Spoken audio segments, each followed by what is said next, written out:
Olá pessoal, sejam bem-vindos, bem-vindas. Eu ia dormir, mas daí eu falei, puxa, né? Eu tava lendo o livro pessoal, né? Da Maria Hipólito. Eu falei, vamos ler mais um capítulozinho, porque às vezes o pessoal tá esperando, né? Então eu resolvi ler. Mas não vai nem aparecer minha carinha, porque eu já tô de pijama, tá? A luz aqui também tá meio ruinzinha pra mim, mas vamos lá. Cadáver abandonado. Na manhã de 12 de julho de 1900, João de Freitas, dirigindo-se para os campos que ficam além do cemitério em busca de animais de seu trabalho, teve uma dolorosa surpresa. Uma impressão de espanto, deparando ao lado esquerdo da estrada da rodagem, então para Campinas, a alguns metros da necrópole, com o cadáver de uma moça assassinada, com as vestes levantadas e tendo ao redor biscoitos e alguns níqueis, e sobre o corpo o cabo quebrado de uma faca. Nervoso com o espetáculo deste, logo João de Freitas procurou a polícia para pô-la ao corrente do que passava. Era um crime hediondo que havia sido praticado e envolvendo um mistério, porque a vítima era completamente desconhecida. A notícia correu célere pela localidade e as conjecturas começaram a aparecer.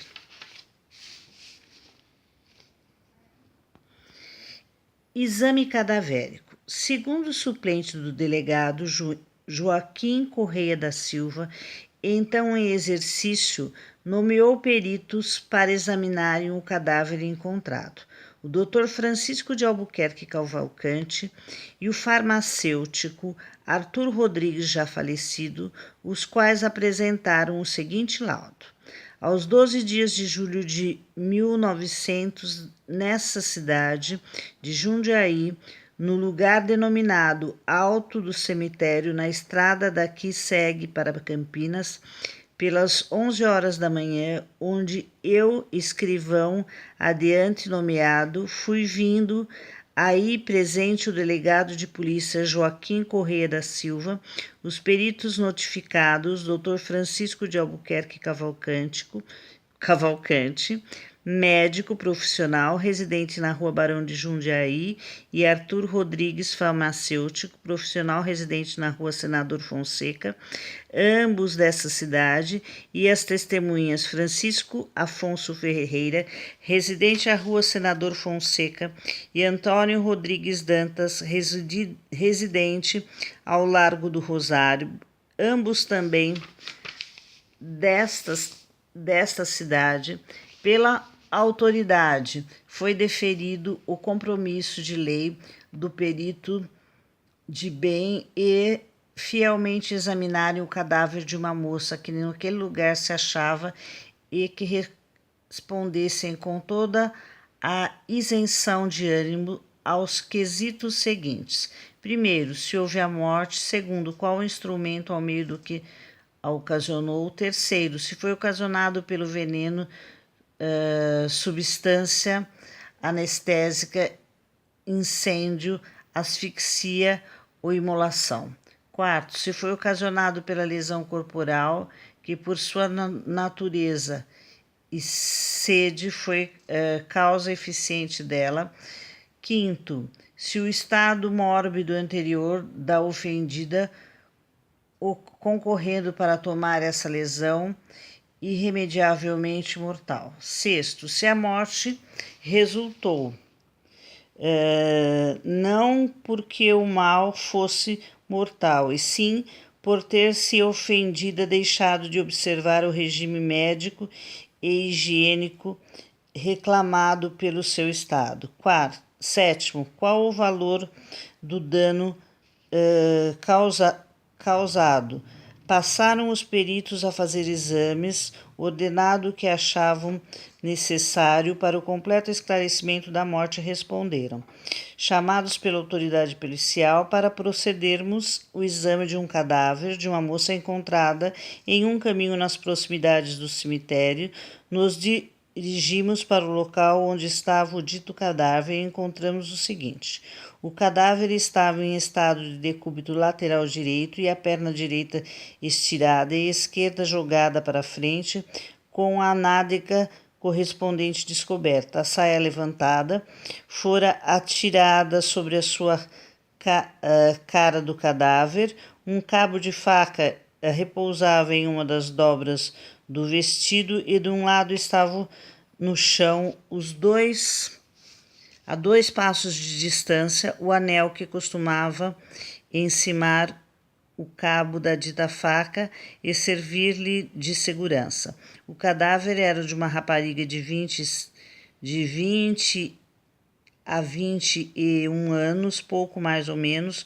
Os cabelos eram castanhos, a cor morena, os dentes desviados para a frente e em perfeito estado. Calçava botinas amarelas e meias de algodão de cor encarnada, ligadas às pernas abaixo do joelho por tiras grosseiras de chita usada.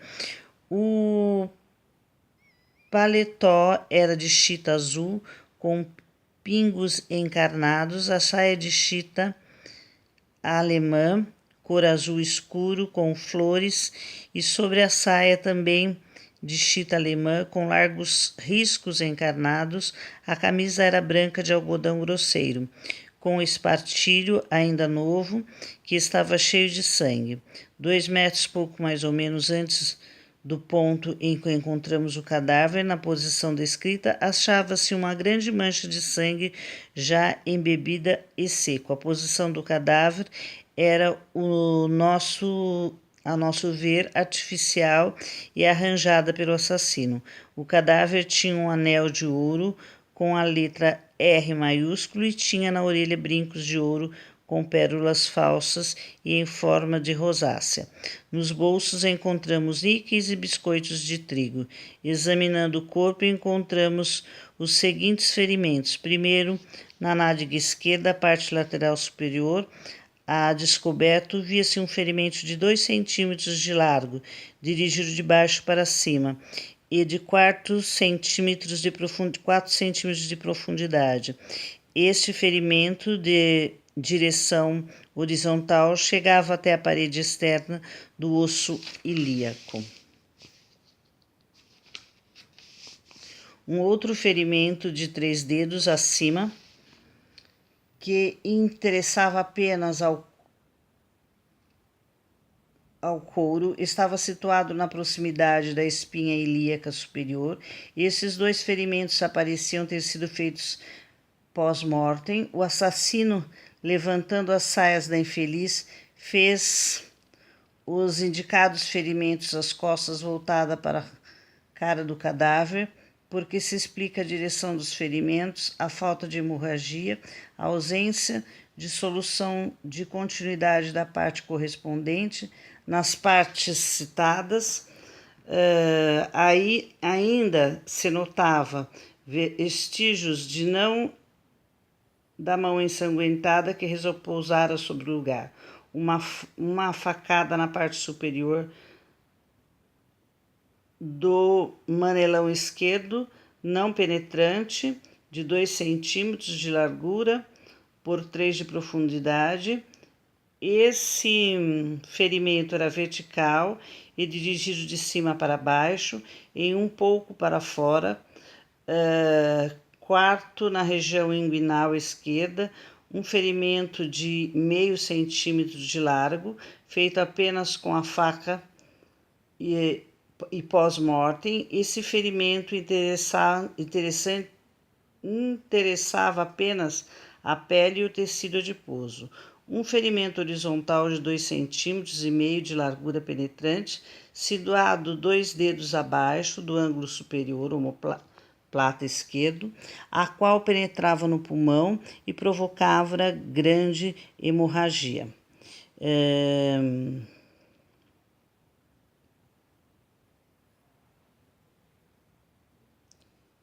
Outro ferimento abaixo deste que comprometia a pele e o tecido adiposo.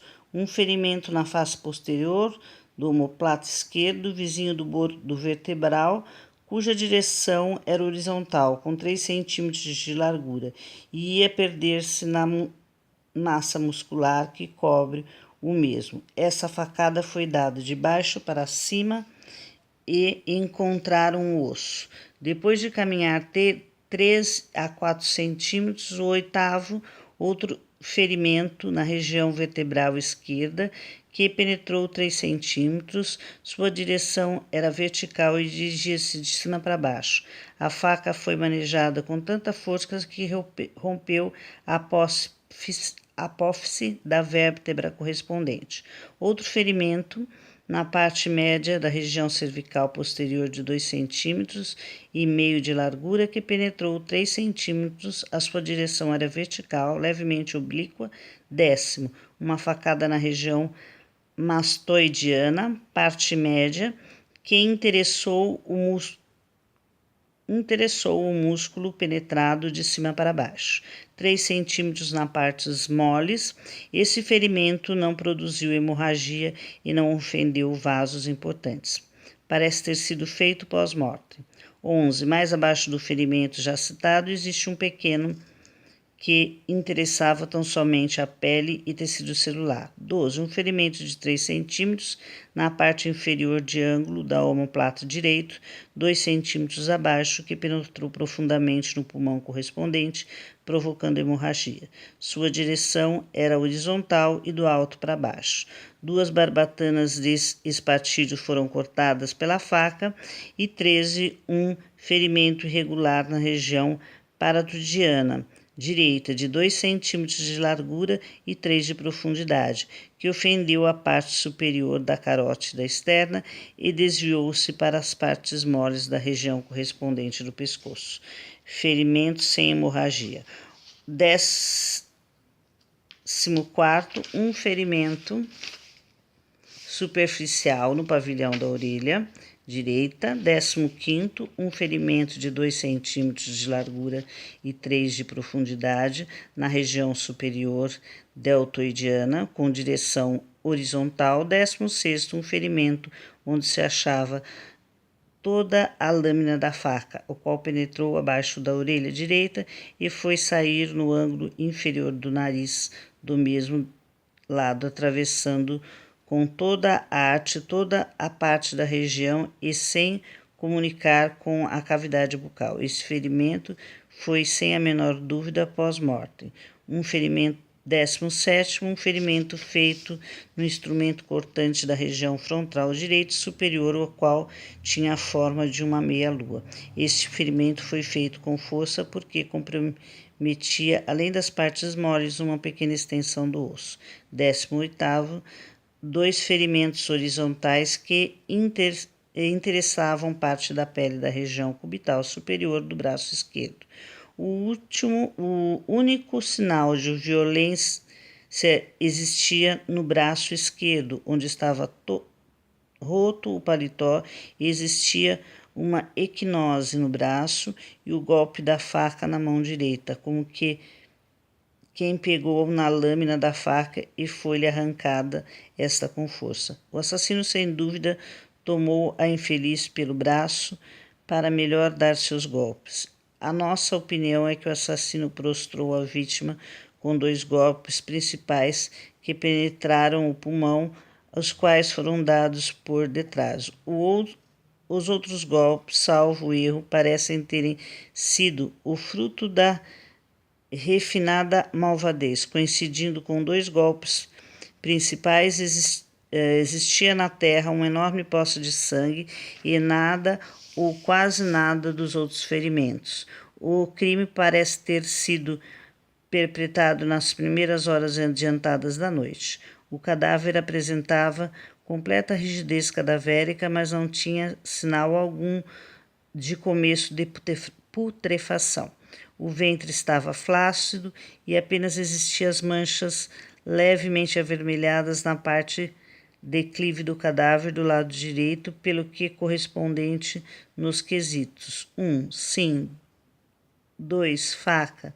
3, não. 4, sim. 5, não. 6, não.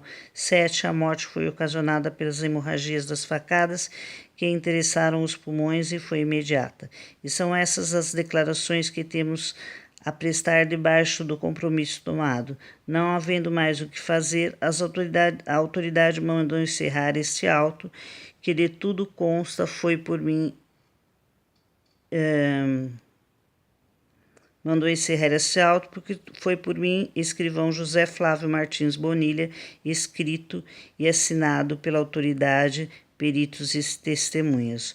Joaquim Correia da Silva, Dr. Francisco de Albuquerque Cavalcante, Arthur Rodrigues, Francisco Afonso Ferreira e Antônio Rodrigues Dantas. Auto de apresentação.